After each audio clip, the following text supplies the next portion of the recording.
Ooh, what's happening, guys? Welcome to another eclectic edition of PWT Podcast. Surpassed, fortunately, but surprisingly surpassed by the live shows, which episode 100 is going down in a little while. I don't know what day this is going to come out, so I'm not going to time cop it and say exactly, on Saturday, because that could mean a couple different things here. But joining me today, enough about me, you guys all know about me. Joining me today is Megan Ambers. Megan, the Impact. Round of applause at I am Megan Ambers on X, if you want to give her a follow. Thank you. Welcome to the show.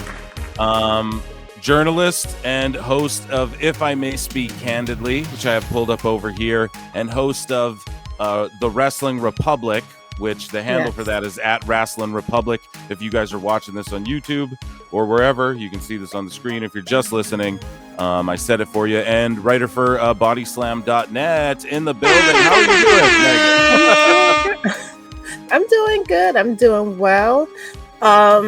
Just happy to be here. I was very surprised that you asked me to be on this show, so I couldn't say no. But just a fan of your work, and just happy to be here. What was surprising about me asking you to come on? It's always a surprise when someone asks me to come on their platform, because there's times when I feel like I'm talking to an empty audience. I feel like I'm in a room and I'm just talking and there's just empty seats. So, when someone do ask me to come and speak to them or speak with them for a bit, it's like, oh, okay, so you saw me. Great. I'm not just talking to myself. Yeah, I saw like a clip on X, and you were saying something about, I don't know, just someone's like, no one's talking about this. And you're like, I was talking about this. And I'm like, fuck yeah, I feel that energy. I feel that because I'm the same way. I'm like, man, everyone's playing catch up sometimes. And, I dig that whole vibe. That's what I do. I do solo shows that go like 5 hours sometimes live, where I'm just ranting. I feel like to nothingness, but then I don't know. It comes back to where so many people are like, no, I feel that, or, just keep cooking, Phil, whatever, Right. And I feel that I get that vibe from you. And also, but you also, well, tell me a little bit about, if I may speak candidly, rather, here, I got the channel over here, and just tell me a bit about it. Like, it's your solo show, correct? Yes. Well, when I started at Wrestling Republic, like with any publication that I've written for, there's always a level of there's a restriction there. I don't feel like you can speak as openly as you want to because of sponsors, or they just don't want to upset the wrong people. So I originally started my Medium column of the same name, and I just pretty much just spoke openly about the things that was going on. Britt Baker returning, how I felt about Tony Khan covering bookings, thinking maybe he should take a step back, let somebody else do it. Wanting Cody to turn heel, feeling like the CM Punk and the Drew McIntyre was WWE's biggest feud of 2024. Just different things that I wanted to share on Twitter, but captions or character limitations, so I put it in a blog form. And so one day someone just said, why don't you just make it a podcast? And I thought, okay, I'm a writer. I'm not necessarily. I feel that. I'm a writer myself. Sorry to interrupt you. So that's where, like, again, I'm like, okay, because I feel like I don't speak as well as I can write things out. And so I can totally relate to what you're saying there. Sorry, but go ahead. Yes. No. And just so I just decided to start the podcast. And that was a few months later, back in October. And there she is, even though the views is a little It's lackluster, okay. It's but hey, numbers start with 0 and they go up. That's what I always say, yes, right? So don't even worry yes. about it. And guys, go and subscribe to the channel. Again, if you're Thank watching you. on YouTube, it's at If I May Speak Candidly podcast, all one word.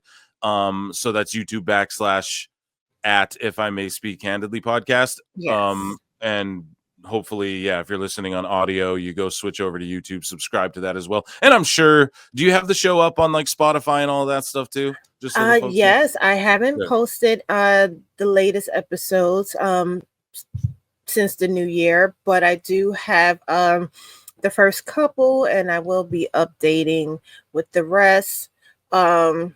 Just it's a one woman show, and I didn't realize how hard it It's a is lot to of work. try to cover all the platforms by yourself. So Yeah. yeah. Yeah, it's a lot of work, and like again, I can relate to that one man show over here. So it's like I Yes. totally understand how much work it's truly. People don't understand. You got to grind if you want it in like one social media platform, let alone all of them, So Right. and I'm always here for advice. Meg, if you need anything, you can always reach out to your Oh, boy Phil thank here. But you. so here's the thing. You mentioned before, I how you didn't like Tony Khan's booking or whatever, and you might voice these things and be vocal about these things. Do you catch heat and backlash and flack from what are known as the AEW or IWC sickos? Surprisingly, no. I guess only when I tweet it, I might come across a few, or rather, a few people might come across my tweets, but naturally, no. I think, well, this is what I assume, but I have applied for a few press passes for AEW, and I've been rejected. So I kind of See, feel like that's their way of saying, we've seen what you said. yeah, We've seen what you have said about us. But someone told me, no, it's not that. It's just a matter of your name is just haven't been circulating around enough for them. So but when it comes down to I see the IWC and some of the big mouths on Twitter, no, surprisingly, not yeah. too much at all. That's good. You will soon. Someone's gonna see this, I assure you. Yeah. uh well, I'm tell me ready a bit for it. about just be ready for it, right? And tell me about Wrestling Republic at Wrestling Republic on X and then WrestlingRepublic.com. So, what's your affiliation with this? And you also co-host the show? Is that Wrestling Republic? Sorry, Yes. I'm a new. Yeah, so just tell us about that. Yes. Well, when I first came to Wrestling Republic, which was over a year ago, December of 2023, I started. Well, we had an idea of what I was going to do, which was write. Since being there, I've only written one article, which was about Cody approaching WrestleMania and why I felt he needed to win that match. The only reason why one article came out was because I had just taken a year and a half break from writing for larger publications. I Mm-hmm. still felt like I was dealing with the burnout from doing that for almost 10 years. So a few months later, they approached me and they said, look, we have a new show coming out. It's called Sunday Night Spotlight. It'll be every Sunday where we spotlight different things that have happened in wrestling during that week. We want you to be a host on the show. So it did start off as 3 guys and 2 girls. One of our co-stars, she ended up leaving. She left the company, and so it just pretty much stuck with us 4.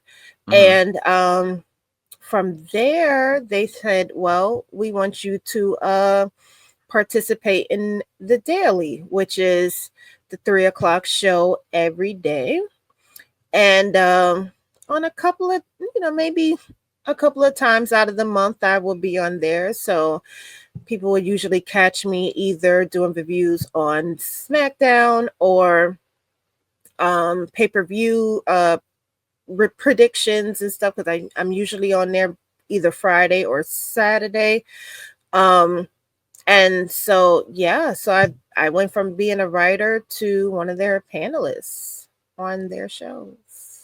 That's amazing. And do you enjoy, is it something that you find, like, obviously you're going ahead with the channel and everything, so it's like this is something you see yourself doing? You really like doing the hosting thing now? Like, I mean, you speak Yeah. well, everything. Yeah, I don't know. I think it's you I don't know, some of the greatest things that people do, I find like they kind of stumble. They're great somewhere else, and then they might stumble into something else, and then they find they're maybe Yeah. even greater at that or equal to, you know. Oh, absolutely. I've always told them, I've always given them credit that it was them pushing me to do this first show that gave me the confidence to be on camera, because being on camera just wasn't something I thought I could do. I thought maybe if I was to ever do a podcast, it would just be a voice only podcast. If Like anything. me. Yes. I mean, which is not bad, because sometimes, I'm a girl, so it takes time to sit there and get dolled up to look like this. Yeah. I'm telling you, I don't look like this with all this makeup off. Oh, I'm sure you look fine. But yeah, just I didn't think I could do it. I really didn't think I could do it. And I think it really, just having to force myself to get together every Sunday and to sit in front of the camera and to share my thoughts, and just doing that consistently for the last, what is this, February? So the last 9 months really pushed me to want to do my own thing, which again, just like the column, I wanted to be able to speak as freely, maybe drop an F-bomb, use graphics, without having to worry about maybe upsetting someone or having it to be cut out, or, or just changing my mind at the last minute and wanting to cover something else. I just didn't want to deal with that. So I still podcast with them every week, except for this week. I took the week off. But of course, I do have this podcast, and I do have another podcast with my friend Derek from Irish Wrestle Talk, and we host a live every Wednesday. He's from Ireland, I'm from New York, so we like to compare our thoughts when it comes down to wrestling from the perspective of me being, a Black woman from New York, and him being an older white guy from Ireland. And you could not get to more opposite sides of the spectrum on that. Yes. And it's fun. It's really, really fun because he's very chilled and laid back. I like to think of us as like the odd couple. It works. It works. So I'm a little bit more hyper compared to him. And we met due to him wanting to interview me. Wow. From being on Wrestling Republic. So it's like from there, we just became really good friends. And he said, let's just do a podcast together. And that's how Transatlantic Takedown was born. So now you got 3 shows going, and as you say, you're from NY. Are you big into like the indie scene, GCW and things like that? Pardon me, MLW, they're starting to put on like bigger and bigger shows. Does that excite you? Are you into that sort of thing? Yeah. I went to my first MLW show back in December. It was the Eric Bischoff One Shot. Amazing. Great show. It was so good to see Matt Riddle again. I also shared this little story where I was somewhere in the crowd and I got kind of like, shoved a little bit. And so when you're in the crowd and from going to different music festivals and stuff, you know, if you're in the crowd, you're bound to get pushed or shoved or something. So me being from New York, you know, you kind of get antsed up. You get ready to square up.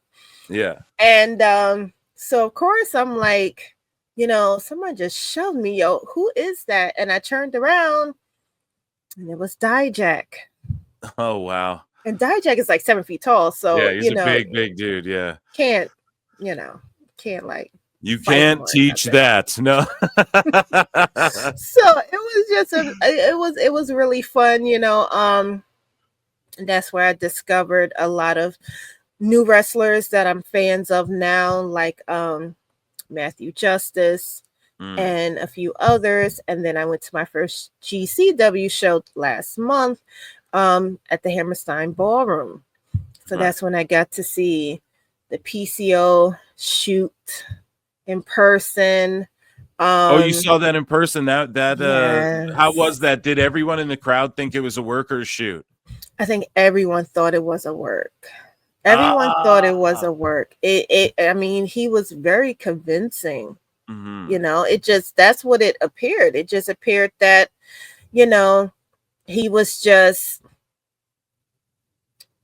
I don't know, just like, it didn't feel like it was real until after we got home. Like even with Allie Catch injury, didn't know her injury was as severe as it was until we got home. But just hearing that, you know, it wasn't real for me until TNA had released a statement and saying, well, he didn't have the real belt anyway. He just had the replica. We have the real belt. That's when I knew, oh, like that was real. Like those were real emotions there. Yeah. But that was definitely a great show too. So next show, God willing, will be the House of Glory show, which is next month. PWG. Yes. And Mercedes will be there, which my son is a fan. So there I'm you going go. to drag him with me so he could go to his first wrestling show and meet her. I definitely want to. We're going to circle back to that later. So a little sizzle to the steak if you're listening to this on a premiere or something like that. Because I want to talk to you about that show in just a little bit, and Mercedes Moné and Megan Bayne. We'll circle back to that. Yes. Let me ask you, when it comes to the whole, there's a lot of tribalism in the IWC, in pro wrestling in general, in everything though, right? As my friend Alfred Konuwa would say, there's, you know, what's the first thing they ask you when you get into politics? What set are you repping? You know, like there's people like Coke, people like Pepsi, people like the Falcons, people like the Eagles, people like, you know, there's tribalism really in everything. But in the wrestling community, it's pretty toxic. I mean, it's toxic in the MMA community as well. But in pro wrestling, there's sort of like a line now to where you're either like an E-drone, and even if you're not just an E-drone, people still just call you a fed bootlicker if you enjoy what WWE's doing, even though objectively speaking, it's really good right now. And then if you criticize AEW, and especially if you, you know, criticize Tony Khan, best guys, Tony Khan, then you get, you know, you get shit all over as well. Or if you stan them, you get a bombardment of people. Like, let's say you're a fan of AEW. You get a bombardment of people when you post something positive of people coming underneath and like, oh, well, the fucking arena's empty and look at the tarps and no Millie and shit. And where do you sit in the, I guess, like, are you considered, do they pigeonhole you as, oh, you're a Fed stan? Like, what do you get more? Are you considered more? Because I know you like both, right? Like, I know you have constructive criticism for both. I guess I could just ask you more directly, like, what's your favorite right now? Are you more into WWE? Are you more into AEW? And then, like, what do people label you as more, do you find? Well, to be honest, I guess I wouldn't have, I don't know if I would have considered myself more of a fan of WWE until I realized how I hate missing a show. And I Mm-hmm. think that's when I realized, like, oh, I'm invested, Yep. because as soon as I get home, it's like, all right, rewind it back. I need to see what I missed. Um, but it's like you said, right now, WWE is really good. Hmm. Um, I've said this 1,001 times. It feels like the way it did when I was watching it as a kid. There was a very dry spell with WWE. That was obvious. And that is when AEW came and they struck while the iron was hot, and it was really good for them. Mm-hmm. But somehow the tables have turned, the tides have turned, and WWE is that cool wrestling promotion that Yep. it used to be.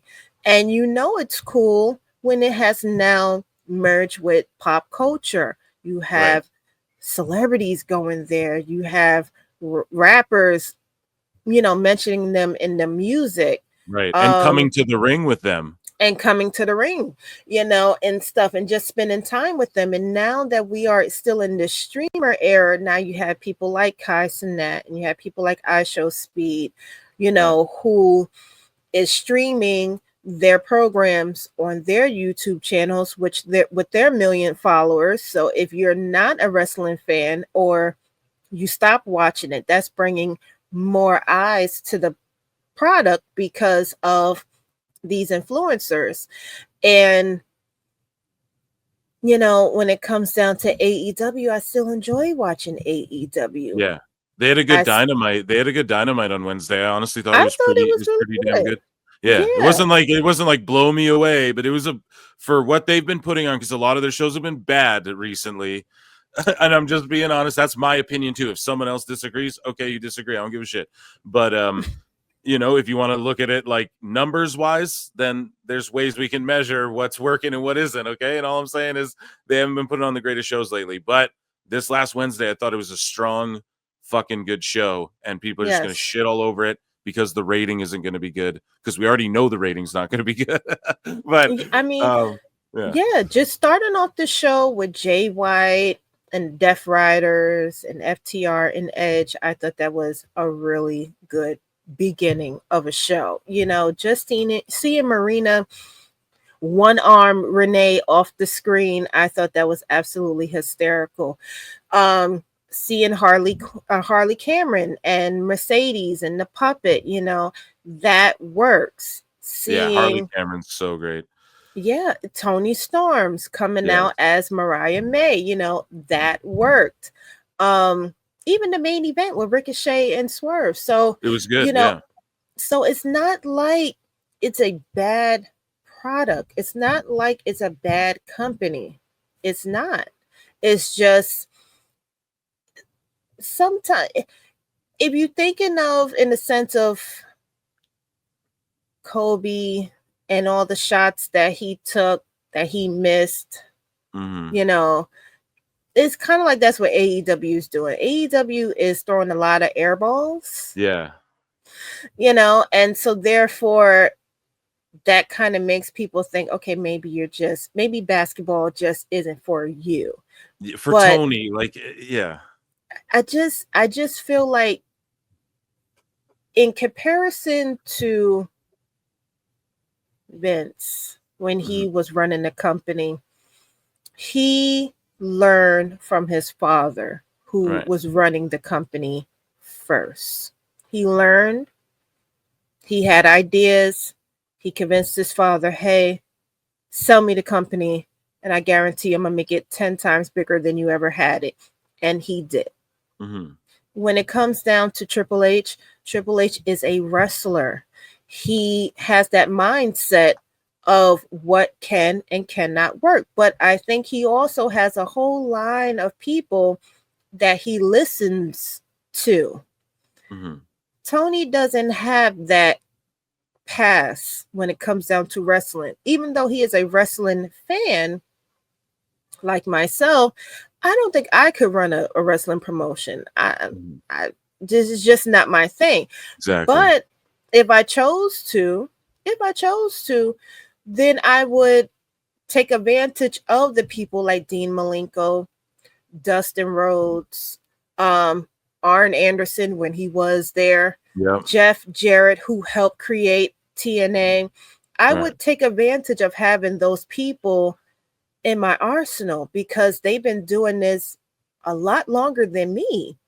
So I would give these people positions where they can tell me what am I doing right and what am I doing wrong, as well as maybe a younger generation who's more up to speed for what is cool and what's not cool, and just have them work together so that my company can flourish. But in my opinion, I just feel that Tony just wants to wear all the hats Right. and have all the titles. And the thing about it is, however you feel about Vince, and by no means am I a Vince apologist. Yeah. No. He Yeah. has done wrong, Yeah. but there was only one. Yeah. There was only one. And, despite the bad things that he has done or has been accused of doing, one thing he knew was how to run a wrestling promotion. Right. And I think Tony wants, in this time of the way life is, no, you don't want to be compared to someone that has, the background that Vince have. But I feel if you just take a page out of the things that he have done when it comes down to the business, Mm-hmm. you could learn a lot from him. And I just feel like Right. Tony he's just not interested in that. Well, it's weird because he's sort of becoming, I call him Tony McMahon, because he's just doing all the bad Vince shit, like when Vince got out of touch. Because remember, we used to criticize Vince for the same stuff. He's spread too thin. You can't book Raw and SmackDown and this and that. You can't do everything, man. And you're getting older. With Tony Khan, it's like he's never been on his back foot. So he's never had to fight for anything. Like if this thing goes belly up, he's fine. He's still. Yes. We were just talking about his dad's 350 million yacht just sitting there, chilling. If it all went to shit, they'd be fine. He's never had to like struggle the way even Vince. Like there was times where Vince was about to go out of business with WWF or WWE, and Tony Khan's never had that yet. And if you really want to see him pull the best creative out of his ass, he's got to be on his back foot. He's got to be hungry for it. And I just feel like the only problem with AEW is just the creative and the creative direction, and Tony Khan being spread way too thin. Right. I just think that you have all the talent in the world. You have a big bloated roster. You have ROH that could just basically be your NXT. I know everybody said that, but why not? Like do something with it. Absolutely. Instead of just burying people like Athena, who should be on your main roster there, or whoever is like friends with CM Punk. Sammy Guevara is not allowed to be on shows with Mercedes Moné, so he has to go to Ring of Honor, like that sort of thing, right? And instead of using it like that, start developing talent and shit. None of that's happening. Nobody's becoming a star, and that's because Tony Khan. And yes, he should defer to other people for that. And I mean, everybody has said it. It's been everyone's beat this horse to death 10 times over, gone to hell and beat it again. But Tony just doesn't get it for some reason. He doesn't want to listen to other people. So it is what it is. And I'm not like all hope is lost. They have all the talent. Like I said, they have the production. They have the means to be more unique. And, it's just, I point this out all the time. WWE starts doing like drone shots, or they start changing the way the aesthetic of their show looks or whatever. AEW could have been doing all of that before WWE. Instead, they're always playing catch up. Tony's never innovating anything when it comes to wrestling. And we all thought AEW is going to be sports based. Well, I don't know if you watched the Rumble, but holy shit, they had the stats at the bottom. They had the flag where everyone's from. WWE is so sports based now. You turn on Raw, SmackDown, one of the PLEs, and now they're doing the sports based thing while still remaining sports entertainment-y. And sort of all the hokey, like amateurish storylines you see are coming out of Tony's brain on the other side. And just hopefully he can get it together. I'm not one of these people like I want to see AEW die. But I do get why some people are like, it has to die for Tony to learn his lesson. But at the end of the day, man, a dude who's born with billions of dollars, like, I'm sorry, they're just disconnected from, a lot of AEW feels like not relatable too. You know Yeah. what I mean? It just And feels, that's the thing. yeah. That is the thing. As much as people say the storylines doesn't matter, it does. Mm-hmm. You don't want to just see people wrestle. You want to know why this person is beating the Pope out of the next person. Right. We love the history between Seth and CM Punk. We Mm-hmm. love that Seth can't stand Roman. We love that Roman hates both of them. Even that little part after the three of them was eliminated at the Royal Rumble, and Roman is looking at him and he said, "How could you do that to me? We just partnered up a few months ago," and then Yep. Seth comes and double stomps him. It's the little things like that that will draw a person in. It's the same Right. thing like with a movie. It has to have a plot.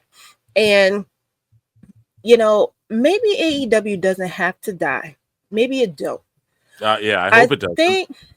think what would wake Tony out is if WWE can successfully make TNA the number 2 show. Yes. I think that will hurt Tony.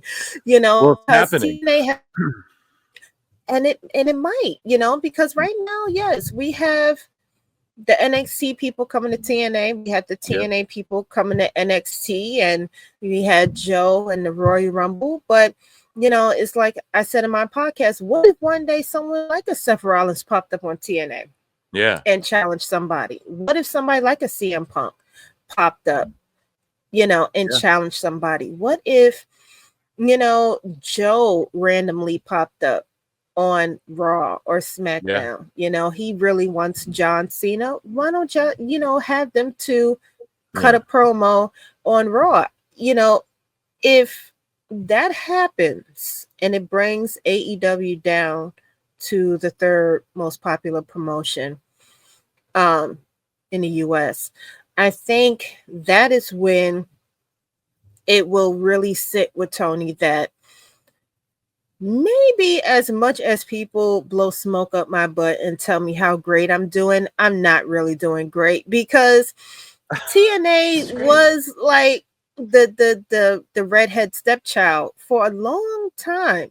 And I heard that at one point they asked Tony to buy it. I guess he wasn't interested because of, he felt like TNA just wasn't worth investing in it, which I said good, because we've seen where Ring of Honor is like. I would have hate for TNA to go down that same route as Ring of Honor. So I'm glad that you opt out from buying it. Yeah. But, it's like with an Instagram account. If you're stuck on 2000, it's not that you can't grow. It's that you're just pushing out really bad content. Yeah. And I know at some point AEW will it will find a spark again. Mm-hmm. But when? When Tony gets out of the way, if it ever happens. Like, it's not even completely out of the business, just creatively, bro. Step away and let other people just like organize shit better. And then he should just be getting his rounds in Ring of Honor. He should just be booking Ring of Honor, running it from a studio, however he wants, and then getting his rounds in. And then eventually 5-10 years down the road, kid, maybe you get a shot and you fucking, because even Eric Bischoff, he put Vince on his back foot, and he was listening to other people around him. One thing you said though as well is, if TNA becomes the second most prominent promotion, well, I've been saying like AEW is more in competition, I think, with TNA. Like GCW just outdrew AEW in the same building. TNA's creeping up on, like, they might do a pay-per-view that outdraws an AEW pay-per-view this year, so it's very possible. Yeah, I mean, so it's I very think possible. the conversation is like WWE in its own stratosphere, just being honest. This isn't e-drone talk. And then you have just right now, like if it starts sucking, I'll fucking call it out. Not everything's great, but when you Yeah. have Matthew McConaughey or as Dave Meltzer, did you hear Dave Meltzer talking about like the rappers? He's like, oh, there's too many of those guys sitting in the front row. Did you hear that shit? And he's calling Quavo Cuervo. It was like I got such a laugh out of that. The guy's such an old idiot.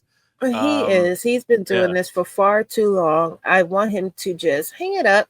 Appreciate you opening the doors for us young folks to be doing this. Yeah, man. But it is time for you to hang it up, Dave, which I have mentioned that. I just feel like Dave is just one of those people that just feel like he's still relevant. And to be honest, as long as you have someone like a Sean Ross Sapp around, as long as you have someone like a Denise around, even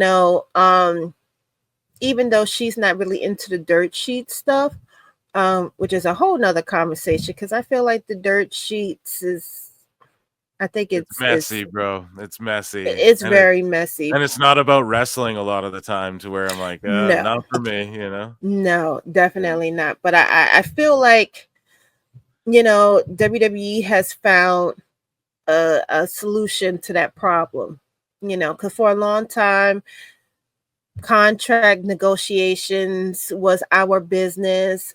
Who didn't like who backstage became our business. All the locker room talk, things that we wouldn't normally know unless we worked for the company, became our business. And I feel like after WWE got rid of all the moles, those that was talking too much, I think they said, how can we use these websites to our advantage? How can we use them to allow them to think that they are still in control when they're really not? And I think that's when they said, well, how about this? How about we start feeding them different bits and pieces of storylines? Maybe we'll say that these two people are feuding, Bianca and Jade. Maybe we'll say that they're not getting along, and then Jade gets injured. Now everybody think Bianca may have attacked Jade, and maybe that feeds to the storyline. Same thing recently with the Street Profits. You had Dawkins walk around with crutches all day out there in Indiana. What did the websites do? They wrote about him being injured. He had these crutches, and what did he do? He used the same exact crutches to attack Motor City Machine Gun and DIY at the Royal Rumble. So I feel that they are being used to the advantage of WWE, the same way how it couldn't be spoiled that Duke Hudson was fired a whole month ago. The websites found out at the same time as we did, rather than the wrestlers finding out that they was being fired by the websites. Because at one point the wrestlers didn't even know that they was being fired. They had to find out through the websites that they had been let go. So speaking of which, Duke Hudson was released from WWE. Like no one's talking about this. I don't even know if I even talked about it on my show, to be honest. He was in Chase U. He was a prominent figure in that faction. Obviously, like him, Andre Chase, and like Thea Hale were the three most prominent. Now, why was Duke Hudson released? Why? Do you have insight on that? Like what happened? Was did he not make the Stooge test or what?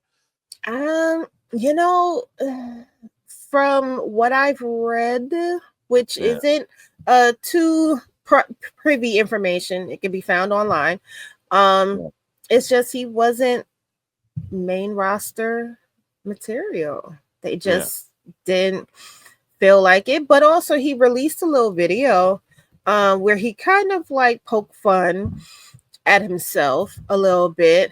And he kind of shared that it wasn't like a group release, like with ND and Baron Corbin and Tegan Knox. He was released by himself, so it wasn't like a budget cut, but it was just a matter of, I guess they just felt like he contracted up, or well, it said he was couldn't cut the released, so cheese. like they cut him though, I think, because it did say he was released there, but that's Wikipedia. They could have that info wrong. But wow, I didn't even realize he was. I was wondering where that guy was. And Yeah, luckily Andre yeah. Chase still has a job. Right, you know. And I like Duke. I thought he was a great last we saw him, I think he was feuding with Ridge Holland.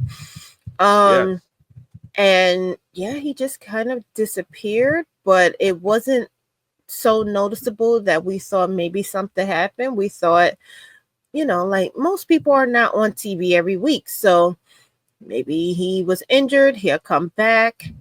But hindsight is always 2020, and now that I think about it, they never mentioned that he was out on an injury.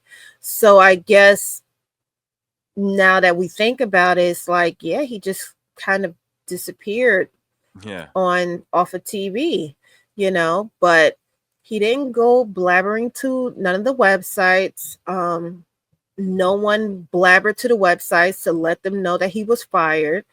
So when the websites did find out, they found out due to WWE telling them, which was a whole month later. And then that's when he released his video shortly after the news broke. So it was a very quiet release. And I think that's just going to be the new normal now. It's not going to be people finding out that they was fired off Twitter. Like, I'm trying to remember who it was. Well, I had Killer Kelly on the show, for instance, and even like in TNA, the Dirt Sheets ran with a story because they just didn't put her graphic on the website or something when they did the updates, and then they're like, oh, Killer Kelly not on the website, is she released, and then she went all the way up to like the head honchos basically to be like, do I have my job or not? And they're like, no, you're all good, like these are just dirt sheets messing up, So just the way some of that stuff, like some of that rumor and innuendo, it can affect people, but we all do like the hot goss and all of that. But it's just so funny to me how they have all these sources. Everyone's got all these sources, right? But they never have the right details till after shit happens. And they don't even know, like, Duke Hudson's gone, or Paige comes out and goes, yeah, my contract's up in September, and she just says it flat out to TMZ, and it's like, where were all you scoops, all you motherfuckers then, like getting the scoop then, like nobody even knew any of that. So kind of funny. Even the news about Charlotte and Andrade, even though I wouldn't expect them to know that, because that isn't wrestling, that is their personal life and their personal divorce. But it's just high time that things like this is starting to slow down, instead of, I blame TMZ. Yeah, I'm from that they era. Changed the culture. They changed the trajectory of journalism forever, where everyone has to be the first one to break the news. Damn if it's true, damn if it's not. We just want to be the first ones to get it out there. There's such a lack of integrity when it comes down to that. Yes, we all indulge in the gossip. I might read it. You might even see me briefly talk about it on Twitter, but to actually sit and record myself talking about it, no. I just feel like there's way too many people doing it anyway. I just don't want to be a part of that pack. Yeah, or like being the person to try and break the headlines. See, what I like to do is I just react to it all on my live show, and I just give you my thoughts on what people are saying, and I just keep everybody up to date with what's going on in as much of wrestling as I can. and then I dive into the stuff that I feel is really important. And luckily as well, people like my reviews and things like Yes. that. So I'm fortunate, but I don't ever want to be the guy breaking a headline either. Yeah. Yeah, which So I think the yeah, way you do it is absolutely fine. I feel that some people, is like you said, some people want to be the first ones to say it. They want to insert their personal opinions on it instead of just having like a professional review on the situation. It's like you said, just to update your viewers, your listeners, and yeah, then to leave it at that. But there's a very thin line between doing that, which I feel is conscionable, compared to those who kind of get too invested yeah, in these wrestlers' lives. And it's quite a few of them that do it. So, yeah. Oscar was just getting stalked. We were talking about that in yes, hot news. Speaking of hot news, Megan, you want to react to yes, some WWE headlines with me? sure. Let's do it. So, yeah, let's just do some WWE news because it keeps piling up and piling up because WWE's white hot, as we talked about earlier, and just there's more and more and more news and more mainstream things, appearances from superstars, and just more and more to look forward to. Whenever you go over to the AEW news, it typically just feels really dramatic a lot of the time. And we had a big Wednesday. We're recording this on Friday. This might come out Saturday. I don't know. Time Cop, my favorite movie. So, but yeah, it's Wednesday was an AEW filled show, and it was just dramatic with all the Britt Baker stuff and all of that. So we're going to talk about some WWE here for a bit. Fadeaway Media, and this is via Fadeaway Media, but this is a clip from No Contest Wrestling Podcast, O'Shea Jackson Jr.'s show, and he's talking to Roman Reigns. Roman Reigns doing a few, very few podcast appearances Yes. randomly out in the wild recently. So let's watch this clip. This is, so as Fadeaway Media put it, this is the coldest answer ever. When I heard this shit, I was like, dude, I'm so motivated. I'm going 10 times harder this year. Let's listen to Yes. what Roman the GOAT. Are you a Roman guy or are you a Cody Crybaby? Oh, can I be No both? judgment. Because I'm You both. can be. Yeah, I'm a fan of both, but for me, it's one's up forever. But that's just me. Yes. But yeah, let's hear what Roman's got to say. Others as well. Like, what motivates you to keep going at this point, man? A sick man. Yeah. I got that thing, that drive, that I want more. Always want more. Goalposts go back. Oh, we're in the end zone. Move them back again. Oh, man, we got pretty high. Mm-hmm. There's another level. So I'm always trying to get better. And I just believe this is what I'm supposed to do. The wise man picks me up in the morning. How you doing? I woke up. Everybody else is because I woke up. That's how I look at it. And then Heyman just like selling it, even though they're just on this podcast, like he doesn't even got to be doing that. But it's real shit. It's real talk from Roman. All had a chance until I woke up. Today's mine. That's just what it is. Others as well. Yeah, you gotta love that. What do you think of that clip there? What's your reaction? Ooh, I think everybody should feel that way about themselves. I think everybody should feel that way about themselves. I think everybody should listen to that video and just take that energy and put it on themselves, because Roman, I feel like he's a really big fish in a small bowl. And when it comes down to wrestling content creation, people feel like it's overly saturated, but you will still have those who feel that their content is so different from the others, they're always going to stand out. And when you think of wrestling, there's a whole lot of wrestlers. There's a lot of wrestlers that has his background. They've done football before, but you're not going to be able to go up to that man and tell him wrestling is oversaturated, you're just like the others, what makes you any different than the next person? Like, he knows it, and he's going to make you know it. He's going to make you know that he is far different than the next person. And that quote's been circulating online, and I even saved it on my phone because I feel like that's pretty much the most motivational thing that you're going to hear from him. So Yeah. If you could see him feel that way about himself, what is stopping you from feeling that way about yourself as well? That's my thoughts on it. No other wrestling quote gets me more amped other than this one. I swear, like even how Jacob was able to change the trajectory of I Love You Solo to just fought to.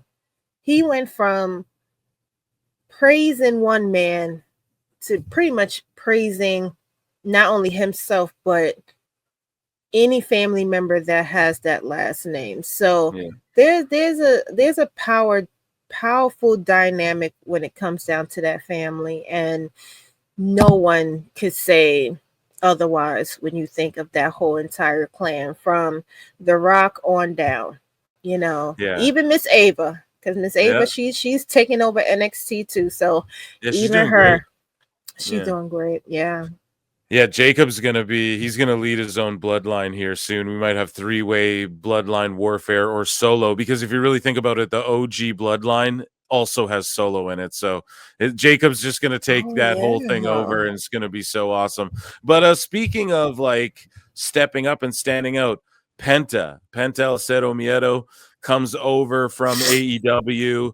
WWE looks at him as just a huge star. They're talking about him at their town hall meetings, and we're watching videos here on the pod where he's meeting sick kids, and he's helping elderly people, and he's just he's selling a boatload of these masks. So we have a quote from him here. He was speaking to Shaquille Majuri, and apologize if I butchered that name, of CBS Sports and Penta. Nick Khan, everyone's saying they have high hopes for him, and they see him as a big bright star. Now, I always thought if they were to bring the Lucha Bros in, Rey Fenix would be the standout, but look at me. I think Penta I'm so happy he came in as a solo first. Things happen for a reason. If they came in as a tag team, wouldn't have been as impactful. Him getting his solo run and then eventually his brother joining him, that will be absolutely brilliant. But here's Penta's quote here, and his reaction to WWE noting that they see something truly special in him. And he says, it's very surprising for me. Last night, someone called me to tell me how many of my masks WWE sold. I said, wow, really? This number? I remember 20 years ago when I started this dream. The most important thing was I never doubted my talent, passion, or anything. Now I'm living my dream. So what do you think about Penta's big debut? What do you think about AEW fumbling guys like this? For instance, like, I know everybody wants to say, oh, WWE takes AEW guys and push them, whatever. But no, they're all in different places. So like Punk and Cody were OG WWE guys, let's be honest. And they're like in the main event picture. You have Penta, who's like mid-upper, sort of like mid-card guy. You have Ethan Page, who's the top of NXT. You have Lexus King, who's killing it, but he's like lower NXT, doing like reality of wrestling shows. So it's not like WWE's just taking these guys, shoehorning them in, and their shows all ex AEW. Even Jade Cargill has a tag title run before she has her big solo run. So I think that's such a cope thing to say, and such a cop-out thing to say, is like, oh, WWE's taking AEW guys. They're just literally giving Tony free lessons on what to do with these folk. What do you think about Penta coming in and sort of what I just said? I used to love watching Penta on AEW. That was like the first place I've ever discovered him, because I've never seen any of his stuff before. But what used to always draw me to him was that little walk that he does, which he did that at AEW, and the chops. I thought the chops was just, it'll wake you up. And I remember a particular tweet where, or an interview where someone had asked Gunther, was there anyone whose chops he felt was more stronger than his and stuff, and he mentioned Penta. He said, that lives with you, you might have like phantom pains from that. So when I heard that both of the Lucha Brothers was on their way to WWE, I thought, damn, okay. Yeah. I would like to see it. Then of course the whole issues with Ray Phoenix and his contract and stuff, and so I thought maybe Penta is just going to stick around and stay with his brother. But just to see them start teasing him, I said, okay, good, so he's still coming. His debut was one of the best, I feel, and I could see him getting the title really soon. I saw him eyeing Braun Breaker. They kind of teased that a little bit, so I'm hoping that will be right now they just kind of having him showcase his skills and stuff, but I'm hoping that within the next couple of weeks or so they will find him a feud that they can put him in and stick him to. But again, you can have a piece of gold and you will still chalk it off to the side because it's not shiny enough for you. Yeah. And then WWE is going to pick it up and they're going to make it the most valuable piece of gold in the world. Yeah. And that is what, like you said, that's what they did with Jade. That is what they're doing with Penta. Yeah. Maybe that's what they're going to do with Saraya, if she decides to come back. Yeah, she's already a made lady, but so she said she's not opposed to coming back. So I thought she will one day. Yeah. They always come back. They always come back. It's something about right now, it's like you said, WWE is on top. And a lot of those people are getting that old itch. They getting them old feelings back. They want to go back to that one ex that they said wasn't good for them, but at the end of the day, they knew that was probably their soulmate, the love of their lives. And a lot of people do want to come back to WWE. And not to say that there's people that is happy where they are. I mean, Mercedes, she reminds us at every opportunity she gets that she is happy where she is. And I believe you, girl. You are happy where you are. Because if I was walking around with 4 belts and a couple of $1 million, I would be happy too. Hey, you know what they say, Megan? Sometimes in life, you got to be a hoe. Her words, not mine. Hey, because when we talk about the House of Glory, I got some things to say about that too. Absolutely. So, Jim Ross says that he has spoken to Triple H after congratulating him on his induction into this year's WWE Hall of Fame. And JR's like, I sent him the text the other day, King, congratulating him. And believe it or not, it was the day after the Rumble. He texted me back. He doesn't forget those that have helped him along the way and those that he respects, and he's doing a great job. What are your thoughts on Triple H going into the Hall of Fame? I know a lot of people are triggered by that for some reason, but he deserves it, no? Yeah. I mean, when I was a kid, so we're talking 11, 12 years old, there was only a few wrestlers that meant a lot to me during that time because of the characters that they portrayed. One was definitely Stone Cold Steve Austin, because we're talking 2000, 2001, and Triple H. Triple H was that. He was that heel. He was that top guy. Like you love to hate him. Like everything he did, you wanted to root for him, even though you knew what he was doing was bad. you still wanted to root for him. Surprised that he wasn't inducted a lot sooner. Mm-hmm. Surprised. Well, I but mean, he's in his DX, but as a solo, he deserves it too, you know? Which is what I mean, you know? Yeah. But, you know, I don't know what type of perspective people have on Triple H just by going by that tweet. That quote, you know, believe it or not, he actually texted me back. I don't see Triple H being that type of person that would forget those that, you know, was important to him during his career, or people that he considered friends and stuff. I don't see him as that type of person. Now, I think we all have certain people in our lives that we probably wouldn't if they were on fire, you know, but I don't think you can be blessed the way he has, being in the position that he's in, by holding those type of grudges. So you know, I'll be tuned in. I'll be watching it. He'll get a pop from my house because I definitely feel like he deserves it. I feel like China deserves it too. Yeah, she should get one as well. Yeah, solo dolo. I've been saying this for years now. China needs to be inducted. It's nice that they're adding her into the games and stuff, but she needs to be inducted as well. She has done I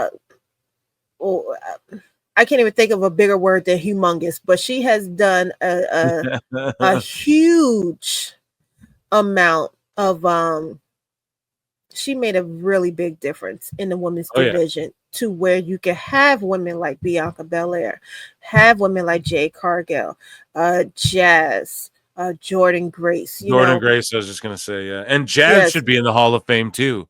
For fuck's sake, she should be in the Hall of Fame too. So just women of that physique,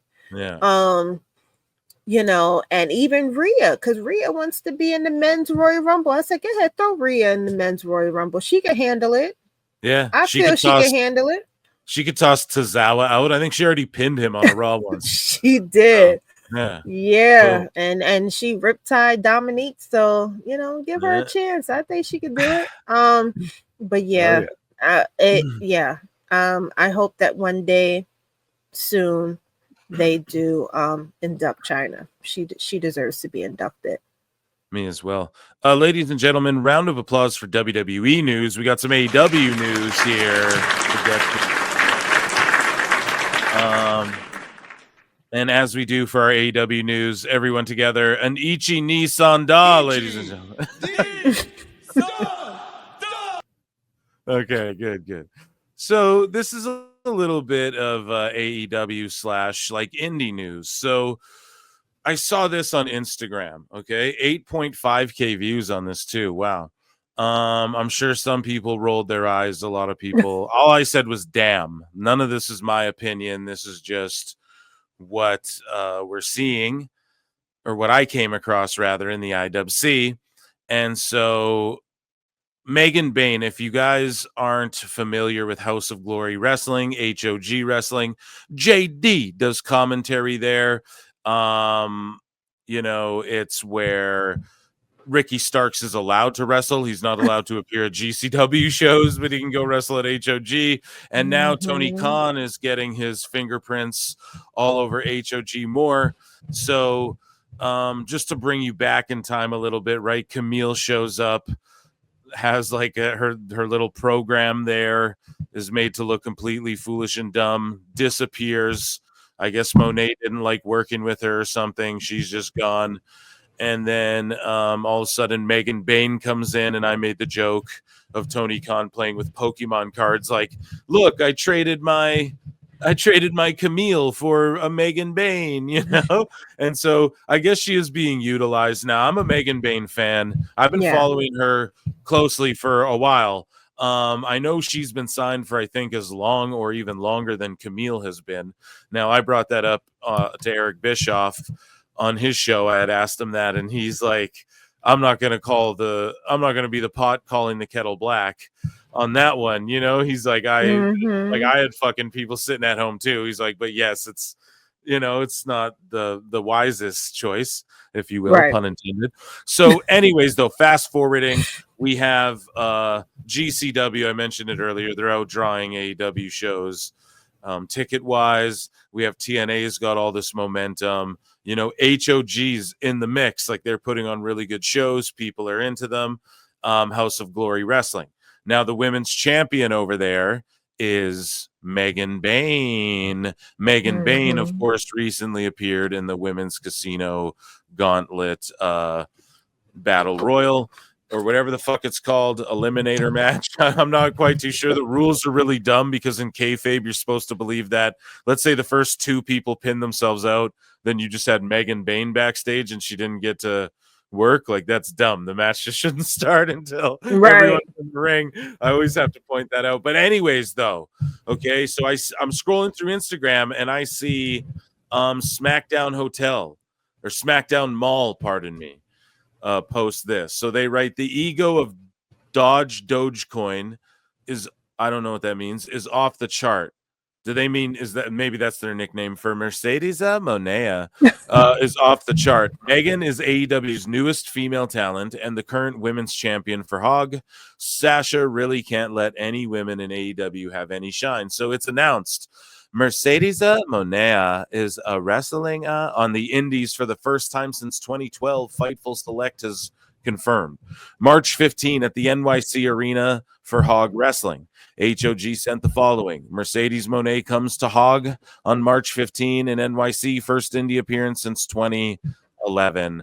But then up here they said 2012 for some reason.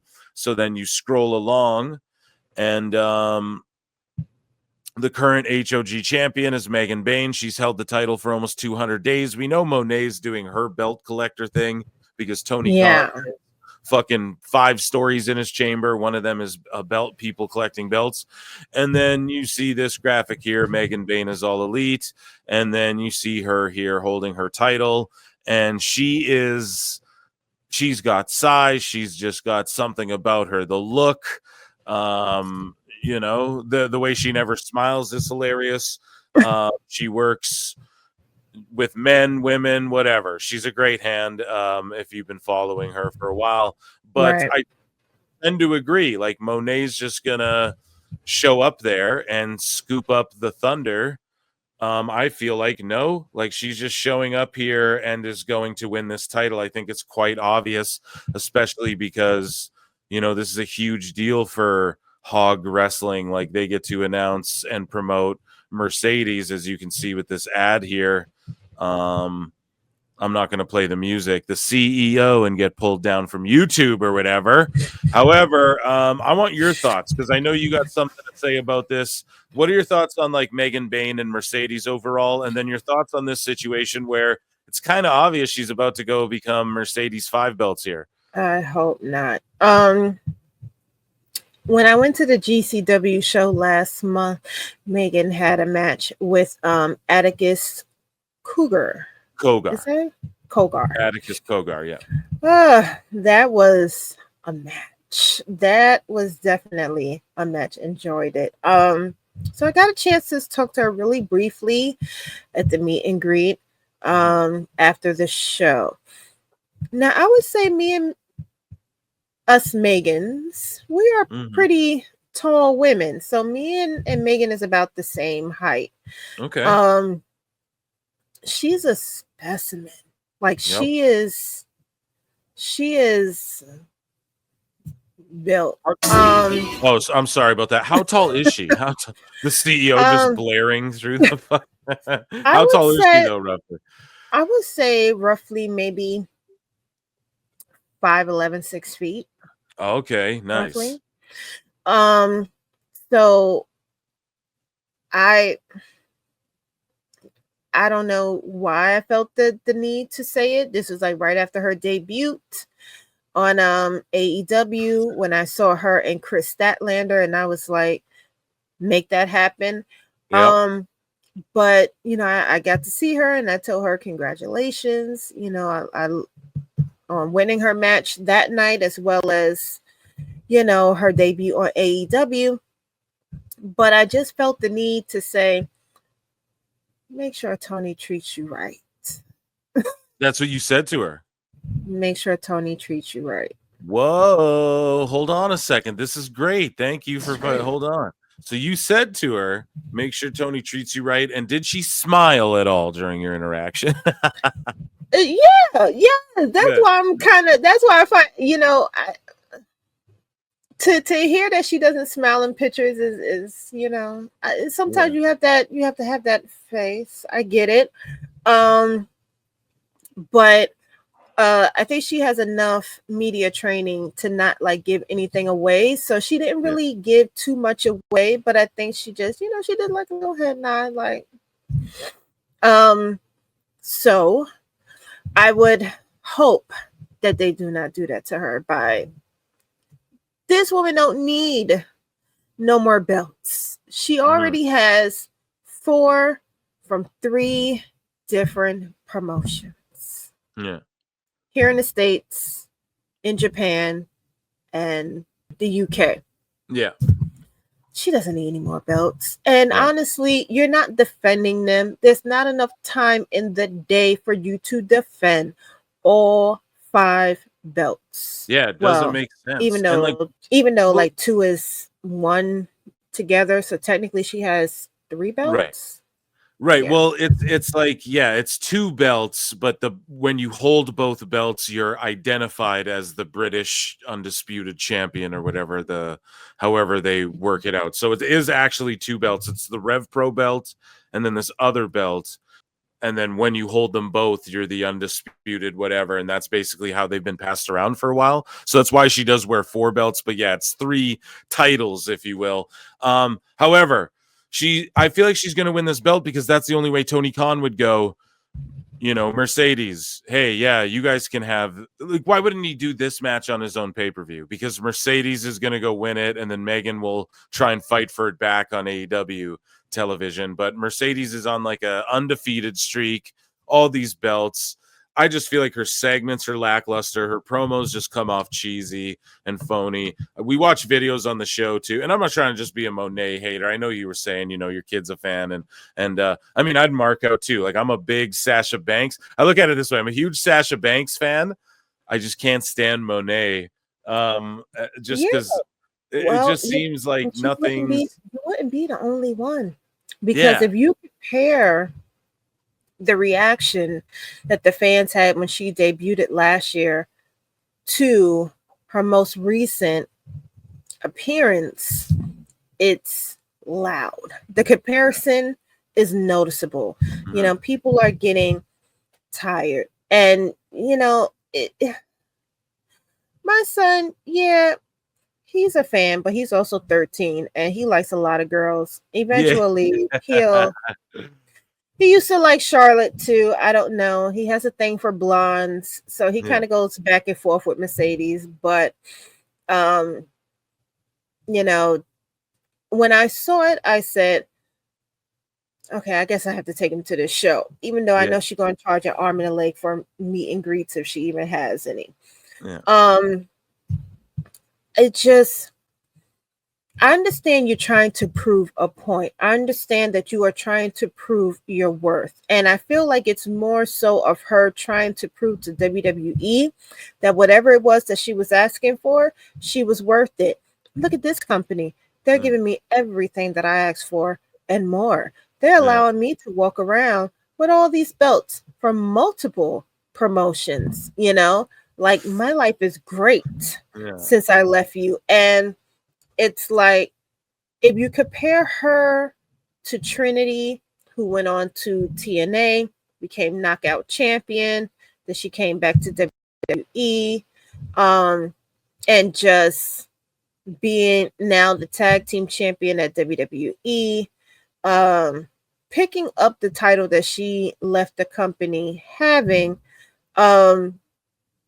whether, if you really want to compare the two, I feel like Trinity is more happier. You know, she's more happier than Mercedes is right now. So I don't understand it, but I'm really hoping that they don't do that to her. But you know, when you compare Mercedes to Trinity and the journey that Trinity had going to TNA and then back to WWE compared to Mercedes, yes, Mercedes got the belt, Mercedes got the money, but it just feel like Trinity is having more fun. You know, she gets to have the title that she once had. She gets to be a tag team champion with Bianca. Every time you see them two together, they look like they're having a great time. Yeah. You know, she just seemed genuinely more happier than Mercedes is. Now, maybe Mercedes is happy. Maybe the attention and the belts and being the highest paid woman and wrestling makes her happy. To each his own. Yeah. But you know, it's like at some point, Mercedes, you're going to overstay your welcome. At some point, you're going to isolate yourself from all of the women in the division with you. They're not going to want to work with you. They're not going to want to wrestle with you. And you are going to be the definition of being at the top is lonely, because you will be by yourself. Yep. You're isolating yourself as is. So, you know, I know they haven't mentioned what belt or what match she's going to have. I think it's like you said, it's pretty obvious what match is going to be and who is going to be against. But, you know, I just, in my personal opinion, I just feel like Mercedes is really doing her best to portray as someone who is secure within herself. I don't think she's very secure within herself. I don't think she's very secure within her ability to just be without having to flex whatever power she has. I feel like she's not a happy person. Yeah, and we see that in the videos we've been covering on the live show, a lot of her lashing out at fans seemingly. You know, it's like you're lashing out, you're mad at the people who made you, who got you all this money. Not that like you owe them anything, but it's just, she just seems so miserable all the time whenever she's streaming and stuff. But you know what they say though, Megan? Sometimes in life you got to be a hoe. Hey man, her words again. Well, listen, Megan the Impact, thank you so much for coming on this podcast today. you. I've stolen so much of your time. I just appreciate you taking the time and coming on and hanging out with me. It's been a blast. Listen, you guys know we plugged it at the top. We'll plug it at the end here. You guys know where to follow her. If you're watching on YouTube, you can see it on the screen, but it's at I am Megan Ambers on X, and then If I May Speak Candidly podcast at If I May Speak Candidly podcast on YouTube. Make sure you give it a subscribe or go and check out the content that's over there. I'd appreciate that a lot. PWT Universe, and yeah, and just again, I want to thank you for coming on. Round of applause, everybody, for Megan for coming on. And BodySlam.net, right? You got something going on over there? Yes, not anything up, you know, in the next few days. But I do have something on my podcast that should be up by next Monday. Okay. It's an interview that I've been working on. Ooh. A legend from ECW. So please subscribe so that you don't miss it. It'll be the second episode on the podcast, but it's definitely one of my I caught a big fish, y'all. So please subscribe. There you go. Let's go. I love it. Make sure you guys subscribe. And at Wrestling Republic, the Wrestling Republic, etc., etc. Again, thank you so much. You've been the best, guys. You know, I'm at Pro Wrestle Times everywhere, at Pro Wrestle Clips. We're almost at 6K subs. We're almost at 2K on the other channel. And patreon.com/Pro Wrestle Times. Until next time, I'll see you in the upside down.